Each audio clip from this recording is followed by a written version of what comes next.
Santo Tomás de Aquino. Suma de Teología. Tomo primero. Cuestión 17. Sobre la falsedad. Ahora hay que tratar sobre la falsedad. Esta cuestión plantea y exige respuesta a 4 problemas. 1. La falsedad, ¿está o no está en las cosas? 2. ¿Está o no está en el sentido? 3. ¿Está o no está en el entendimiento? 4. Oposición entre verdadero y falso. Artículo 1. La falsedad, ¿está o no está en las cosas? Objeciones por las que parece que la falsedad no está en las cosas.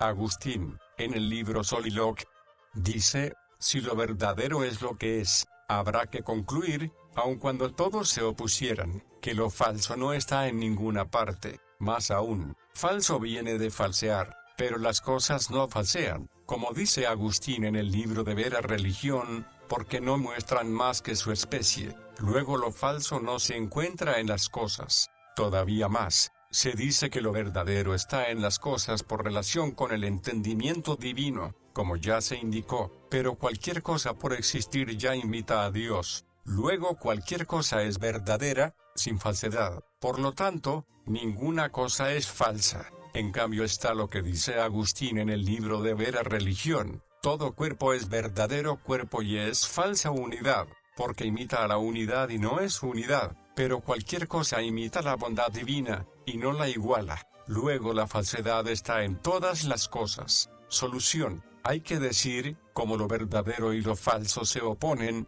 y los opuestos lo son sobre lo mismo, es necesario que la falsedad se busque antes allí donde primero se encuentra la verdad, esto es, en el entendimiento. Pero en las cosas no hay ni verdad ni falsedad más que en relación con el entendimiento, como quiera que a cualquier cosa, por lo que le corresponde esencialmente, se le aplica el sentido absoluto, y por lo que le corresponde accidentalmente, se le aplica el sentido de en cierto modo. Una cosa cualquiera puede ser llamada absolutamente falsa al compararla con el entendimiento del que depende si se la compara esencialmente, y con respecto a otro entendimiento, si se la compara accidentalmente, no podrá ser llamada falsa más que en cierto modo.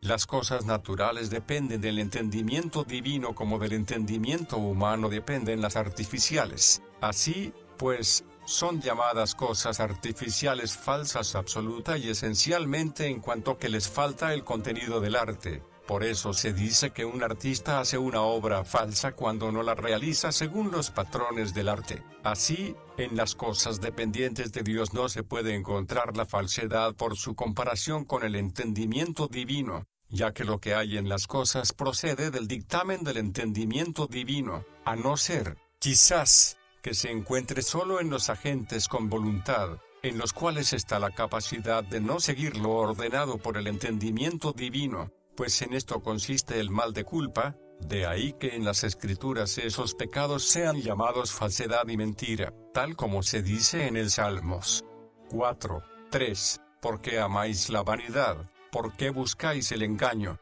de la misma forma que, por oposición, se llama verdad debida a aquella obra virtuosa que sigue lo ordenado por el entendimiento divino, tal como se dice en San Juan 3:21, quien practica la verdad, encuentra la luz, pero por relación a nuestro entendimiento, al que se comparan las cosas naturales accidentalmente, pueden ser llamadas falsas no en sentido absoluto, sino en cierto modo, y esto de doble manera. Una, por razón del significado, llamando falso en las cosas a aquello que, verbal o conceptualmente, se indica o se define en sentido falso. Así, cualquier cosa puede ser llamada falsa en cuanto se refiera a lo que no le corresponde, como si dijéramos, el diámetro es un falso medible, tal como señala el filósofo en Quinto de Metafis.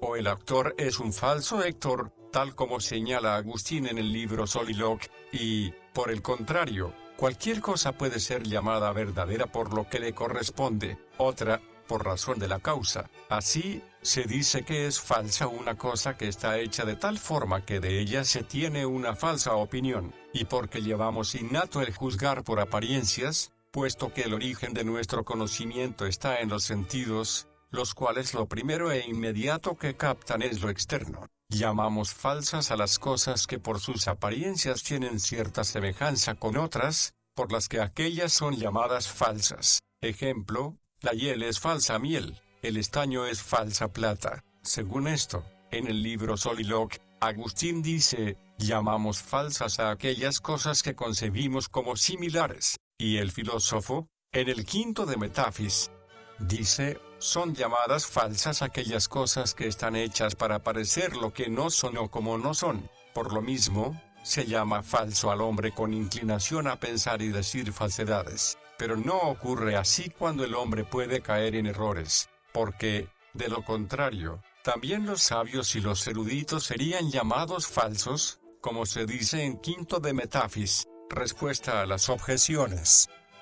A la primera hay que decir, lo comparado al entendimiento, según lo que es llamado verdadero, según lo que no es llamado falso. Por eso, un verdadero actor es un falso Héctor, como se dice en segunda de Soliloquy. Por lo tanto, así como en lo que es se encuentra algo de no ser, así también en lo que es se encuentra alguna razón de falsedad. A la segunda hay que decir, las cosas no engañan por sí mismas, sino accidentalmente, pues dan pie para las falsedades, por tener semejanza con aquello que no son. A la tercera hay que decir, no se llaman falsas las cosas por su relación al entendimiento divino, de ser así, serían falsas absolutamente, sino por su relación a nuestro entendimiento, por lo cual se las llama falsas en cierto modo.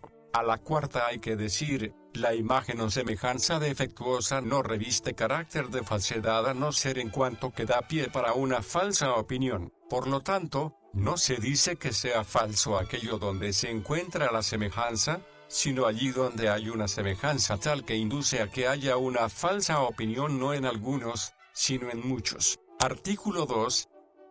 La falsedad, ¿está o no está en el sentido? Objeciones por las que parece que la falsedad no está en el sentido. Dice Agustín en el libro de Vera Religione, si todos los sentidos del cuerpo, lo que reciben lo comunican tal cual, desconozco qué más se les puede exigir. Si es así, parece que los sentidos no nos engañan. Por lo tanto, la falsedad no está en el sentido. Más aún, dice el filósofo en cuarta de Metafis, la falsedad no es algo propio de los sentidos, sino de la fantasía. Todavía más, lo verdadero y lo falso no está en lo simple, sino en lo compuesto, pero al sentido no le corresponde ni componer ni dividir. Luego la falsedad no está en el sentido, en cambio está lo que dice Agustín en el libro Soliloquy, es claro que somos engañados por la seducción de lo parecido que captan los sentidos. Solución, hay que decir, en el sentido no hay que buscar la falsedad a no ser en cuanto que allí está la verdad, pero la verdad no está en el sentido de tal forma que el sentido conozca la verdad, sino en cuanto que el sentido capta verdaderamente lo sensible, como se dijo. Esto sucede cuando capta las cosas tal como son, de ahí que la falsedad esté en el sentido en cuanto que los sentidos captan o juzgan las cosas como distintas a lo que son. El sentido puede conocer las cosas en cuanto que en él hay imagen de las cosas, y la imagen de alguna cosa está en el sentido de tres maneras. Una, primaria y directamente, como en la vista está la imagen de los colores y de otras cosas propias de lo sensible. Otra, directa pero no primariamente, como en la vista está la imagen de la figura o del tamaño y otras cosas comunes de lo sensible. La última, ni primaria ni directamente, sino de forma accidental, como en la vista está la imagen del hombre, no en cuanto hombre, sino porque este o aquel color se da en el hombre. Con respecto a las propiedades de lo sensible, el sentido no tiene un falso conocimiento a no ser accidentalmente, y pocas veces. Esto sucede por la indisposición del órgano sensitivo que no capta en toda su dimensión la forma sensible, como sucede con las facultades pasivas que, por indisposición, reciben deficientemente la sensación. Ejemplo, a un enfermo que tenga mal el paladar, lo dulce le parecerá amargo. En cambio, de lo que es común y accidental en lo sensible, incluso un sentido perfecto puede formarse un juicio falso, ya que el sentido no lo capta de manera directa, sino accidental, o, partiendo de los derivados, en cuanto que su punto de referencia está en otras cosas. Respuesta a las objeciones. A la primera hay que decir, afectar un sentido es su mismo sentir, y puesto que los sentidos comunican tal como reciben, se sigue que no nos equivocamos al decir que sentimos algo, pero, debido a que el sentido puede recibir algo distinto a lo que la cosa es realmente, se sigue que nos puede comunicar algo distinto a lo que la cosa es realmente. Por eso nos engañamos por el sentido con respecto a la cosa, no con respecto al sentir en sí mismo. A la segunda hay que decir, se dice que la falsedad no es algo propio de los sentidos porque no se equivocan con respecto a su propio objeto. Por eso, otra versión mucho más clara, dice, el sentido de lo que es su objeto sensible no es falso. Por lo demás, la falsedad se atribuye a la fantasía, porque representa la imagen incluso de lo que no está presente. Por eso, cuando alguien toma la imagen por la realidad, incurre en falsedad. De ahí que el filósofo, en quinto de Metafis, diga que las sombras, las pinturas y los sueños son llamados falsos porque no incluyen aquello de lo que solo se han hecho una imagen. A la tercera hay que decir, aquel argumento es válido por lo que implica, la falsedad no está en lo sensible como lo verdadero y lo falso en quien conoce. Artículo 3. ¿La falsedad está o no está en el entendimiento? Objeciones por las que parece que la falsedad no está en el entendimiento. Dice Agustín, todo el que engaña no conoce aquello en que se engaña, pero se dice que lo falso está en algo conocido por lo que nos engañamos. Luego la falsedad no está en el entendimiento. Más aún, dice el filósofo en el Tercera de Ánima, el entendimiento es siempre correcto. Luego la falsedad no está en el entendimiento. En cambio está lo que se dice en el Tercera de Ánima, donde se forman los conceptos. Allí está lo verdadero y lo falso, pero los conceptos se forman en el entendimiento. Luego lo verdadero y lo falso están en el entendimiento. Solución. Hay que decir, así como una cosa tiene el ser por su propia forma, así también la facultad cognoscitiva conoce la imagen de lo conocido.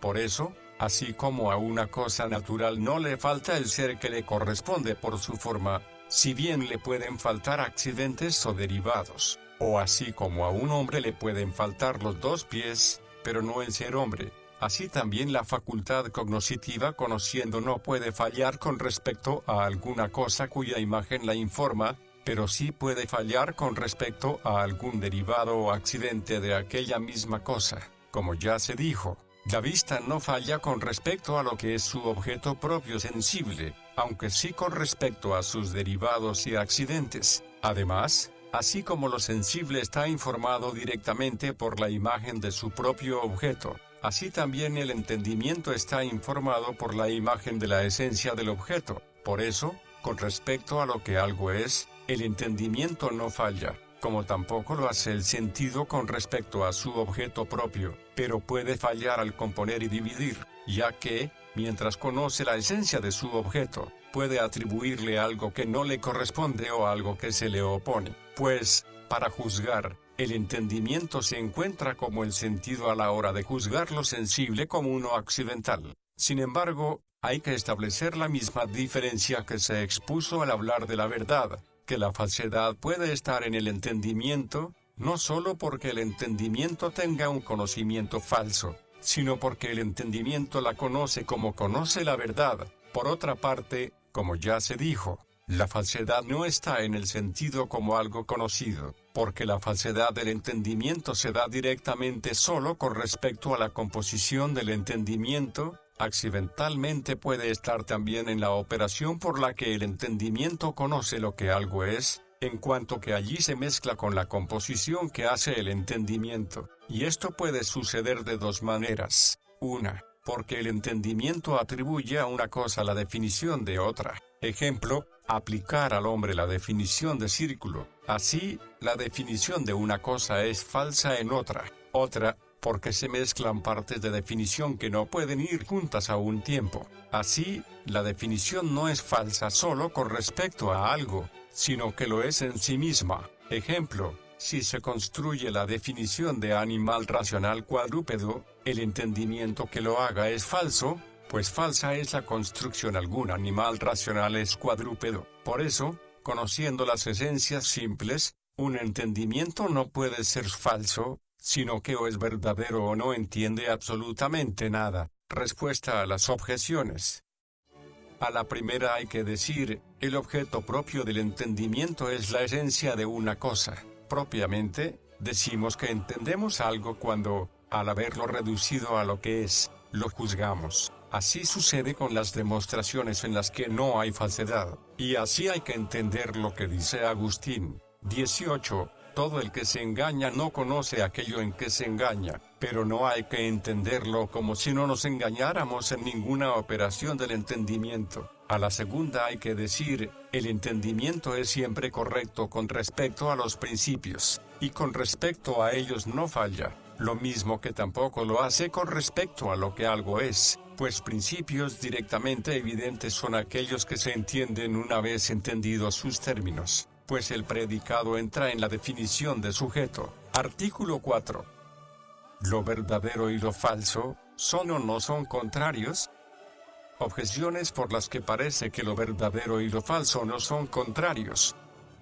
Lo verdadero y lo falso se oponen como lo que es y lo que no es, pues verdadero es lo que es, como dice Agustín, pero lo que es y lo que no es no se oponen como contrarios. Luego lo verdadero y lo falso no son contrarios. Más aún, uno de los contrarios nunca está en el otro, pero lo falso está en lo verdadero, porque, como dice Agustín en el libro Soliloquy, el actor no sería un falso Héctor si no fuera un verdadero actor. Luego lo verdadero y lo falso no son contrarios. Todavía más, en Dios no hay ninguna contradicción, pues nada de la sustancia divina es contrario, como dice Agustín, pero la falsedad se opone a Dios, pues en la Escritura el ídolo es llamado mentira, dice Jeremías 8:5. Abrazaron la mentira. Glosa, esto es, los ídolos. Luego lo verdadero y lo falso no son contrarios. En cambio está lo que dice el filósofo en Segunda de Perier: la falsa opinión es contraria a la verdadera. Solución. Hay que decir, lo verdadero y lo falso se oponen como los contrarios y no como la afirmación a la negación, como sostuvieron algunos. Para probarlo, hay que tener presente que la negación ni añade algo al sujeto ni tampoco lo determina. Por eso es aplicable tanto al ser como al no ser, como el que no ve, el que no está sentado. La privación, por su parte, no añade nada al sujeto, pero lo determina, ya que se trata de una negación en el sujeto, como se dice en Cuarta de Metafis. Ejemplo, ciego no se dice más que del nacido para poder ver. En cambio, lo contrario pone algo y determina al sujeto. Ejemplo, negro es una especie de color. Y lo falso pone algo, ya que, como dice el filósofo en Cuarta de Metafis, falso se dice de aquello que parece ser lo que no es, o no ser lo que es. Pues así como lo verdadero añade algo adecuado al objeto, lo falso añade lo inadecuado. Por lo tanto, es evidente que lo verdadero y lo falso son contrarios. Respuesta a las objeciones.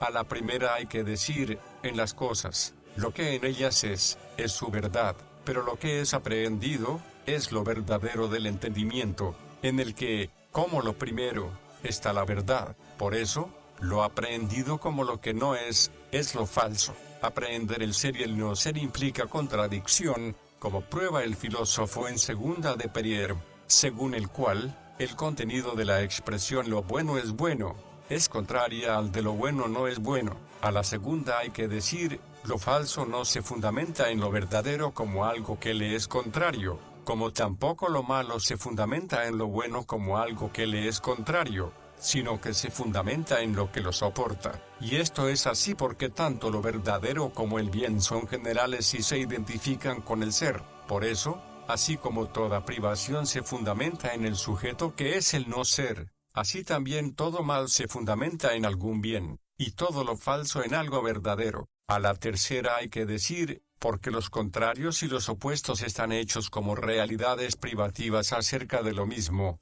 Así también en Dios nada hay que se le oponga a sí mismo, ni con respecto a su bondad, ni a su verdad, puesto que en su entendimiento no puede haber falsedad alguna, pero en nuestra aprehensión algo hay de contradicción, pues la verdadera opinión de algo se opone a la falsa contradicción de lo mismo. Por eso, los ídolos son llamados mentiras con respecto a la verdad divina, en cuanto que la falsa opinión sobre los ídolos contradice la verdadera opinión sobre la unidad de Dios.